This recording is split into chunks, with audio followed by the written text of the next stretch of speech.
As Congresswoman Jasmine Crockett entered the venue during Trump's address, he instantly commanded security to remove her. But before they could reach her, she managed to get in a short 20-second statement that left the entire room stunned. This event was supposed to be just another gathering at the K. Bailey Hutcherson Convention Center in Dallas, where Trump was the featured speaker, and things rarely stayed predictable once he grabbed the microphone. The ballroom filled up rapidly, every chair taken. All eyes were on Trump, expected to dominate the spotlight. Meanwhile, behind the scenes, the number of guards had discreetly increased. The lights dimmed. Trump was introduced. He appeared slowly, his signature smirk in place. Applause erupted, though not everyone joined in. Then, from the media section, someone emerged, wearing a dark blazer, calm and self-assured. The crowd took a second to realize who she was. It was Jasmine Crockett, the newly elected Congresswoman, representing Texas's 30th District, widely known for her sharp questioning style. Nobody anticipated her appearance, especially not during Trump's speech. Trump noticed her right away. He stumbled in his speech. "What is this?" He asked into the microphone, narrowing his gaze. Was she even invited? Murmurs grew. Phones were raised. Security turned their focus toward her. Crockett remained composed. She walked a few more steps and paused halfway down the side aisle. A voice shouted, "You don't belong here." Trump motioned to the crew at the side. "Handle that," he ordered. Guards began moving toward her.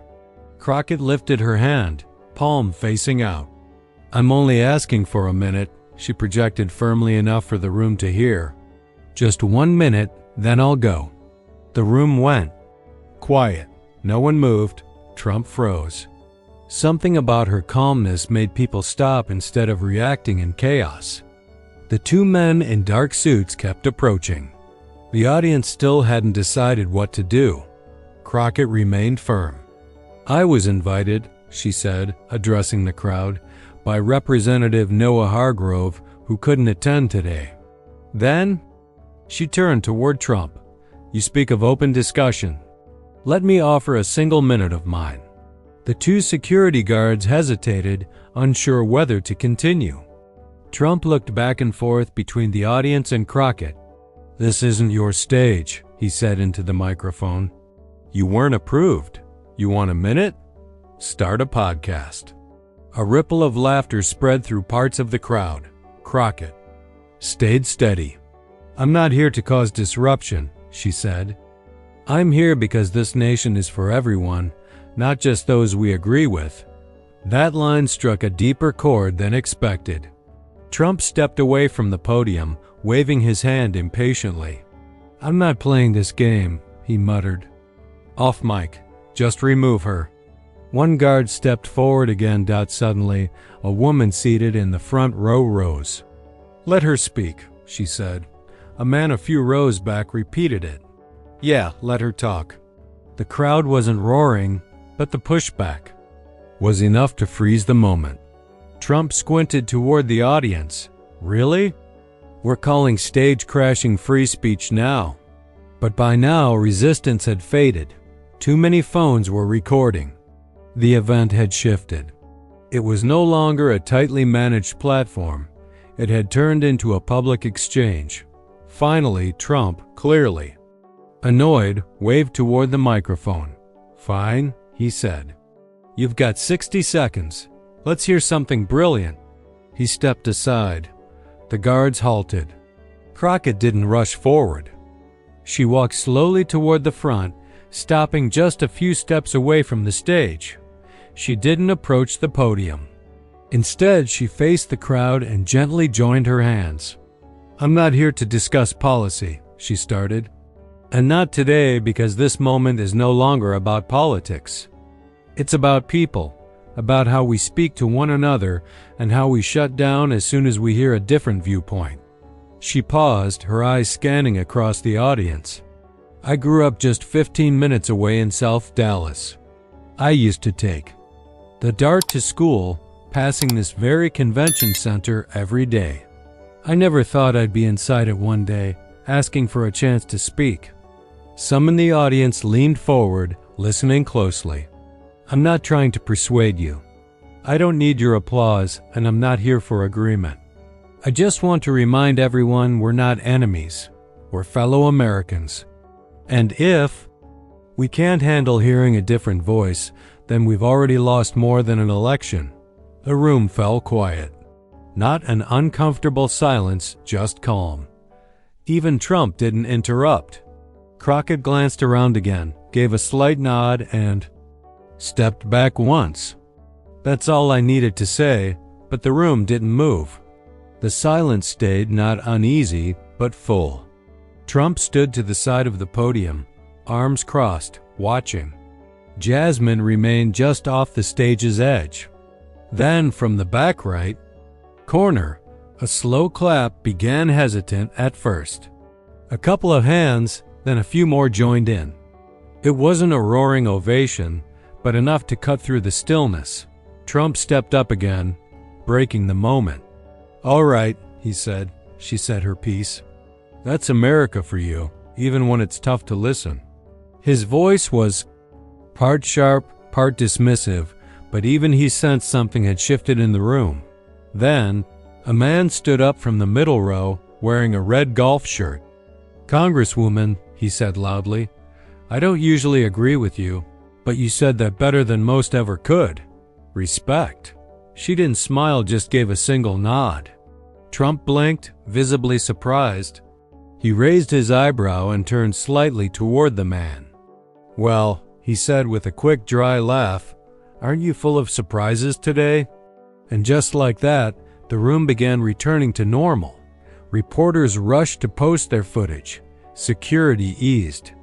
Jasmine stepped to the back wall, giving the floor some space. No one escorted her out. She quietly found an empty chair near the exit and sat calmly, just present. But the focus hadn't entirely shifted away from her. On stage, Trump shifted uncomfortably. For the first time that day, the spotlight wasn't his. He adjusted the microphone. "Well, I guess we all got our civics reminder today," he said. "Now, can we move on to the part where we actually fix the country?" There were a few laughs. Applause began again. The crowd tried to fall back into rhythm, but something felt different. Just before Trump could continue, someone called out. From the crowd, "Why don't you respond to what she said?" Gasps spread through the room. Phones were raised again. Trump froze. "I don't need to respond," he said at last, his tone clipped. "She's entitled to her opinion. I have mine. And I'm the one who was invited." Then, Jasmine surprised everyone once more. She stood, walked slowly toward the side aisle, and instead of leaving, turned to face the audience again. "I didn't come here seeking attention," she said clearly. "But maybe, just maybe, some of you came needing to hear something different. Not something better, not perfect, just different." And with that, she exited quietly. But what took place in that ballroom didn't stay there. By the time she reached the end of the hallway, her phone had already buzzed 9 times. Inside, the panel struggled to get back on track. Trump clung to his script, but it felt off like driving on worn tires. The spark was gone. What made it resonate wasn't her message alone. It was the way she delivered it. No drama, no catchphrases, just calm, steady words, honestly spoken. By the time the summit ended, word of her entrance had already spread online. Groups stood near the escalators, watching the videos on their phones. 2 hours later, the first video landed on Twitter. It was blurry, but it showed everything clearly. Within an hour, it had already gained more than 20,000 likes. Comments flooded in. One said, "Didn't think I'd side with Jasmine Crockett today, but wow, much respect." Another read, "This is how minds are changed. Not with shouting, but with honesty." By that evening, cable news picked it up. And not just the usual networks, all of them. One outlet used the headline, Congresswoman sparks moment of unity in a divided room. Another called it a surprising act of political bravery, but not all the feedback was praise. A few far-right voices called her a spotlight seeker. Still, that idea didn't sit right. If it had been a performance, it would have seemed louder and more rehearsed. But it didn't. It felt like someone entering a space where she wasn't.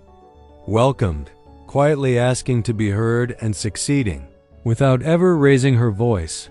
Later that night, at her home in Dallas, Jasmine finally sat with her team. "I didn't think it would happen like that," she said. "You didn't expect applause either," one aide replied. "But you got some." Jasmine shook her head. "I wasn't after applause. I just wanted them to see a person, not a headline, not an enemy." Her press manager, Ruben Sloan, kept scrolling through Twitter. "They're calling it a turning point," he said. "Even people who hate politics are sharing it."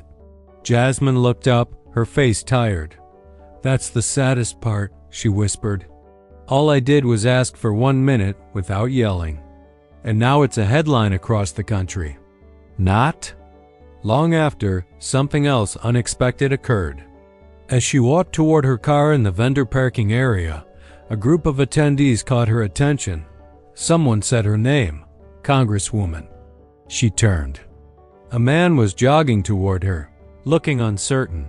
"I just wanted to say, I didn't come to hear anyone from your side," he said. "But I did, and I'm glad I did." Jasmine paused to take him in. "I run a roofing company in Temple. I've voted Republican every time since I could vote. But what you said, it reached me." He extended his hand. She shook it. "You listened," she told him. "That's more than most even tried to do." But not everyone outside that room was willing to talk. Inside a private lounge behind the stage, Trump paced restlessly. He hated surprises. Who let her in? He snapped, glaring at one aide. She wasn't on the official list. The aide stuttered. "We believe she entered using Representative Hargrove's guest pass, sir. Technically, she was invited." "Technically?" Trump scoffed. "You know who else gets in on a technicality? Hackers, criminals. I want names." He stopped, walking and turned toward a monitor that was still showing footage from earlier. Jasmine's image was paused on screen. Trump stared at it. She was too calm. "You see that? Not a flinch." He narrowed his eyes. "That wasn't spontaneous. That was scripted, rehearsed." The aide stayed silent, and the crowd? Trump shouted. "Some of our people clapped." "What was that?" "They were just reacting, sir," the aide replied. "It surprised everyone." "Exactly," Trump growled. He reached for a water bottle nearby. Trump's longtime advisor, Wesley Stokes, finally added his thoughts. "Listen," Wesley said. "You didn't lose the crowd, but you didn't control them either. That moment, it's everywhere now. No one's talking about the policies. They're all talking about her." Trump's face tightened. "She's not the future," he muttered. "She's just noise." Wesley gave a half shrug. "Maybe, but noise spreads fast." Trump brushed him off and sank into his chair. "She played it differently," Wesley went on. "No shouting, no blame. She just came in like she belonged." A heavy silence followed. Then Trump leaned forward and said something even his staff didn't expect. "She owned that room for a second. I'll admit that," Wesley blinked. "You respect what she did?" Trump didn't reply right away. He just stared at the screen. "I respect smart moves," he said finally. "Doesn't mean I won't destroy it." Outside, his campaign team scrambled. They needed a response. Ignoring it was no longer an option. The clip was already viral, airing across major channels. Meanwhile, Jasmine Crockett sat alone at home. Her phone buzzed nonstop with messages she wasn't ready to open. She glanced at a voicemail transcription from her mom. "You did good, baby. Don't let them twist it. You spoke like you were raised right." Jasmine gave a soft smile. A knock at the door brought her back. It was Reuben. He stepped in and flipped open his laptop. "We've got to talk invites," he said. "There's a town hall in Pennsylvania asking for you next week. PBS wants a sit-down." And believe it or not, someone from Fox reached out for a segment. She didn't answer immediately. "I didn't do it for this," she said. "I just couldn't listen to one more lopsided speech about real Americans like I'm not one of them." Reuben nodded. "And you didn't raise your voice. That's why it worked." They sat quietly for a moment. "Do you regret it?" he asked gently. Jasmine paused. "I regret that it felt rare," she replied. "I regret that telling the truth in a calm voice feels like rebellion now." Upstairs, a soft humming came from the guest room her niece was visiting. On the screen, the clip was playing again. The anchor's voice echoed faintly through the walls, an unusual calm, a rare political moment that left even the former president without words. Somewhere in D.C., a campaign manager jotted down a new ad idea. In Florida, a donor withdrew support. In dozens of political groups, one quiet question floated around. If a single minute of honesty could shift the room, what would 5 minutes do? But while strategists dissected the moment, Jasmine was already thinking beyond it to what came next. 2 days later, Jasmine sat in a corner booth of a small cafe in Oak Cliff. She had hoped for a peaceful hour, but quiet fades fast when a country suddenly sees you as a symbol. A barista recognized her first. Then a young woman in scrubs came in, walked over, and hesitated. "Are you?" she began. Jasmine looked up. "Yes?" the woman smiled. "I watched your clip 3 times yesterday. My dad's a trucker. Always voted Trump. But after he heard what you said, he went silent. Then he said, 'She's brave. Reminds me of your grandma.'" Jasmine blinked. The lady set down a folded slip of paper on the table. "He's not on social media," she said, "so he asked me to write something down for you." She turned and walked away. The message was straightforward. "I don't share your views, but I paid attention to you. That's more than I can say for most others." Later that day, she gave an interview to a nearby news channel. The reporter, Shelby Dunn, had been following Texas politics for over 2 decades. "I've witnessed a lot of political events like that," Shelby noted, "but I've never seen a room pause the way it did for you." Jasmine paused before replying. "I didn't come to interrupt," she explained. "I came to say something I never hear at events like this, that it's possible to disagree without assuming someone hates their country." Shelby raised an eyebrow, curious. Jasmine glanced away for a moment. "I knew the risk," she admitted. "But scared? No. I've stood in smaller spaces with louder voices." She gave a quiet smile. "What worried me more was the idea of staying silent." The tone shifted to something deeper. "Do you believe the reaction would have been the same if you had yelled?" Shelby asked. Jasmine didn't hesitate. "No, people would have shut down. That room wasn't made for my anger. But when I entered calmly, they had to make a choice, listen or leave. And most stayed." Shelby leaned back thoughtfully. "So, what comes next?" Jasmine let out a sigh. "I don't want to just be a moment in time. I want this to begin something. If folks walked away thinking, maybe I should listen before I judge, then that's enough." Back at the summit, the vibe hadn't fully gone back to normal. No one left talking about economic policy. They were talking about her. That 1 minute of stillness.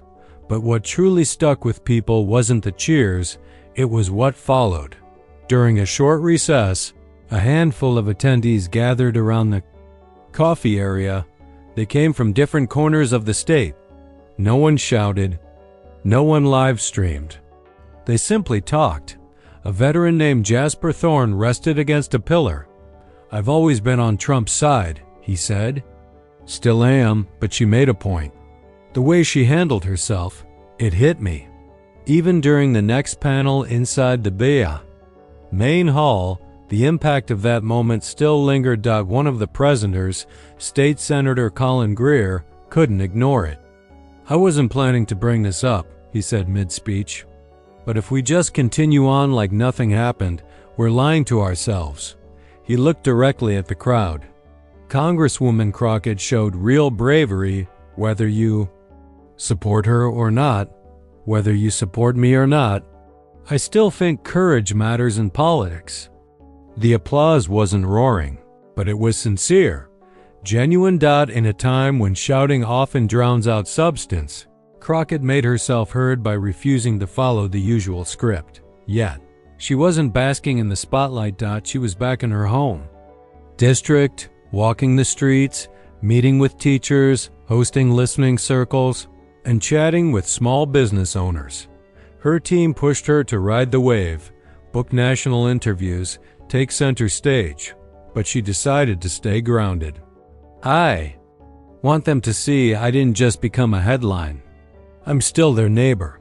Sure, chasing fame would have been easier, but she knew better. She understood what came with this moment. Once you show people a new way to speak up, they start wanting more. From you, from everyone. What's your take on all of this? We'd love to know. Drop your opinion in the comments. If this story touched your heart, be sure to subscribe to Tales by Zane. We're digging deep into stories others avoid, and this is only the beginning. God bless you, and God bless America.